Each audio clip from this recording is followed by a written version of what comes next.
এ, এগুলো কি? Happy birthday sir. বয় এখানে। আমি তোকে বলেছি বার্থডে উইশ করতে, এ নোংরা করে কি করলি? Sorry sir. আমার বার্থডে উইশ করার জন্য আমার আরো ছাত্র আছে, আদু কোথাকার। ঠিক আছে। আরে এই তো সবাই আসতে শুরু করেছে, সবাই আমার বার্থডে উইশ করবে। আরে কেউ তো কোনো কিছুই বলছে না, কারোর কি মনে নেই? ধুর। বাচ্চারা তোমরা জানো আজকে একটা স্পেশাল দিন, বলো তো আজকে কি স্পেশাল দিন? স্যার আজকে রেজাল্ট হবে। আরে এদের তো কারোর মনেই নেই। আচ্ছা ঠিক আছে তোমরা পড়ো। আরে এরা রেজাল্টের কথা মনে রেখেছে কিন্তু আমার জন্মদিনের কথা মনেই নেই। স্যার আমার এই পড়াটা হচ্ছে না, একটু বুঝা দেন তো। আচ্ছা এই পড়াটা বুঝতে পেরেছো? জি স্যার। ঠিক আছে গিয়ে বসো। আরে খোকারও তো মনে নেই আমার জন্মদিনের কথা, কেউ আমাকে উইশ করলো না। এই বাচ্চারা আজকে তোমাদের রেজাল্ট দেবো না, যাও আজকে তোমাদের ছুটি, যাও।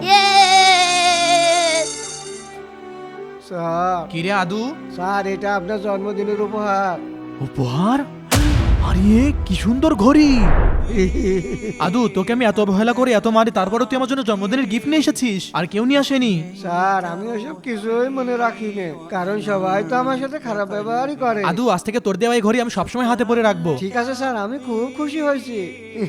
বন্ধুরা যারা আদুকে ভালোবাসো ভিডিওতে লাইক করবে।